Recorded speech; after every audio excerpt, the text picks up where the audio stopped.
Welcome back to IGNOU plus friends. இன்றைக்கி நம்ம வந்து பிஎஸ்சி டிகிரியோட கம்ப்ளீட் டீட்டெயில்ஸை நம்ம இந்த வீடியோவில் பார்க்கலாம். +2 முடிச்சிட்டிங்க அப்படின்னா, ரெகுலர் காலேஜ் போக முடியல அப்படின்னா நம்ம இக்னோவில் பிஎஸ்சி டிகிரி படிக்கலாங்க.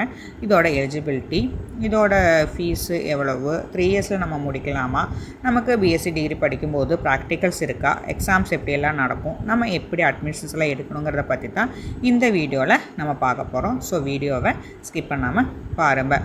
இக்னோவில் வந்து நம்ம பிஎஸ்சி பற்றி பார்க்கும்போது இக்னோவில் பேச்சுலர் ஆஃப் சயின்ஸுங்கிற ப்ரோக்ராமில் சயின்ஸு பேக்ரவுண்ட் ஸ்டூடெண்ட்ஸுக்கு வந்து அவைலபிளாக இருக்கும்.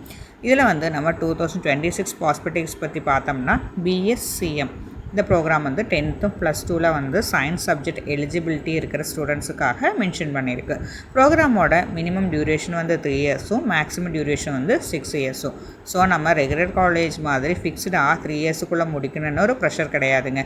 ஒர்க்கிங் ஸ்டூடெண்ட்ஸுக்கோ, ஃபேமிலி ரெஸ்பான்சிபிள் இருக்கிற ஸ்டூடெண்ட்ஸுக்கோ, ரெகுலராக என்னால் காலேஜ் அட்டன் பண்ண முடியல அப்படிங்கிற ஸ்டூடெண்ட்ஸ் வந்து நம்ம இக்னோவில் வந்து டிஸ்டன்ஸாக படிக்கலாம். பிஎஸ்சியில் என்னென்ன சப்ஜெக்ட் படிப்பா அப்படின்னா, சயின்ஸ் ஸ்ட்ரீமில் இருக்கிற டிஃப்ரெண்ட் சப்ஜெக்டில் பேசிக்ஸில் கோர்சஸ் இருக்கும்.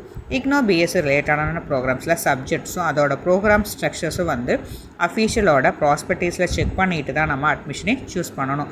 எஸ்பெஷலி வந்துட்டு physics, chemistry, mathematics, botany and zoology மாதிரி சயின்ஸ் சப்ஜெக்டில் இன்ட்ரெஸ்ட் இருந்ததுன்னா நீங்கள் செலக்ட் பண்ணுற ப்ரோக்ராமுக்கு எக்ஸ்டேட்டான கோர்ஸோட ஸ்ட்ரக்சரை நம்ம ஃபஸ்ட்டு செக் பண்ணணும்.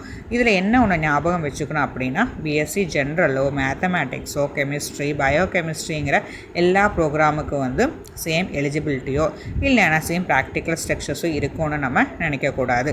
நீங்கள் அட்மிஷனுக்கு அப்ளை பண்ணுறதுக்கு முன்னாடி ப்ரோக்ராமோட கோடு, எலிஜிபிலிட்டி, கோர்ஸோட ஸ்ட்ரக்சர்ஸ் எல்லாம் என்னென்னு பார்க்கணும். இப்போ நீங்கள் வந்துட்டு பிஎஸ்சியோட ப்ரோக்ராமு 10th and +2 சயின்ஸ் சப்ஜெக்டில் இருக்குதுன்னா நமக்கு வந்துட்டு ஃபீஸு எல்லாமே வந்து ஃபஸ்ட் ஆஃப் ஆல் அட்மிஷனுக்கு முன்னாடி நம்ம செக் பண்ணிவிட்டு அதுக்கப்புறம் தான் வந்து நம்ம அப்ளை பண்ணணும் இல்லையா.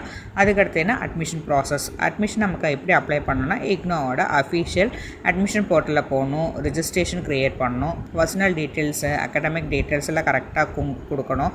உங்களுக்கு சூட்டபிளான பிஎஸ்சி ப்ரோக்ராமை செலக்ட் பண்ணிவிட்டு ரெக்குயர்மெண்ட் டாக்குமெண்ட்ஸ் எல்லாமே அப்லோட் பண்ணணும். அடுத்தது வந்து ஃபீஸு பே பண்ணிவிட்டு கம்ப்ளீட் பண்ணணும். பேமெண்ட்டு முடிஞ்சதும் அப்ளிகேஷனோட கன்ஃபர்மேஷன் இல்லைன்னு அக்னாலஜ்மெண்ட்டை சேவ் பண்ணணும். Name, date of birth, qualification details எல்லாமே கரெக்டாக இருக்கான்னு செக் பண்ணுங்கள். ஒரு தடவைக்கு 2 தடவை செக் பண்ணுங்கள். உங்களுக்கு அட்மிஷன் ஹெல்ப்ஸ் ஏதாச்சும் வேணும்னா நீங்கள் எங்களோட வாட்ஸ்அப் நம்பருக்கு மெசேஜ் பண்ணலாம். சரி, அட்மிஷன் முடிஞ்சுது. அதுக்கப்புறம் ஸ்டடீஸ் எப்படின்னு கேட்டிங்கன்னா, இக்னோ ஸ்டூடெண்ட்ஸுக்கு வந்து செல்ஃப் லேர்னிங் மெட்டீரியல்ஸும் அசைன்மெண்ட்டு, டேர்ம் எக்ஸாம் எல்லாம் ரொம்பவே இம்பார்ட்டன்ட்.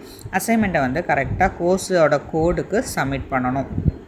இக்னோவில் வந்து அஃபீஷியல் அசைன்மெண்ட் போர்ட்டலில் பிஎஸ்சிஜி ஆர் பிஎஸ்சிஎம் கோர்ஸுன்னு கரண்ட் அசைன்மெண்ட் டீட்டெயில்ஸ் பப்ளிஷ் பண்ணியிருக்காங்க. டேர்ம் எக்ஸாமுக்கு ஜென்ரலாக வந்து இக்னோவோட அகடமிக் சைக்கிள் வந்து ரொம்பவே இம்பார்ட்டன்ட். ஸோ அட்மிஷன் சப்மிஷனோட டேட்டு, எக்ஸாமோட form, hall ticket, exam centre details எல்லாத்தையும் ரெகுலராக செக் பண்ணணும். ப்ராக்டிக்கல் இருக்கிற பிஎஸ்சி கோர்ஸு இல்லைன்னா ப்ரோக்ராம்னா ப்ராக்டிக்கல் ரெக்குயர்மெண்ட்டை செப்ரேட்டாக இருக்கலாம். ஸோ உங்கள் எக்ஸாக்ட் ப்ரோக்ராமுக்கு ப்ராக்டிக்கல் இருக்கான்னு ப்ரோக்ராம் கைடில் ஐடென்டிஃபை பண்ணி செக் பண்ணிக்கோங்க.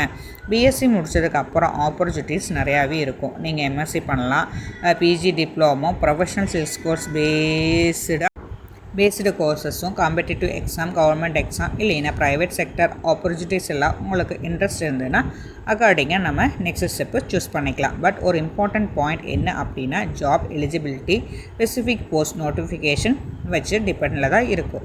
ஸோ நீங்கள் பிஎஸ்சி டிகிரி இருக்குது, எல்லா கவர்மெண்ட் ஜாப்பும் ஆட்டோமேட்டிக்காக எலிஜிபிள்னா நம்ம அஷ்யூம் பண்ணக்கூடாது.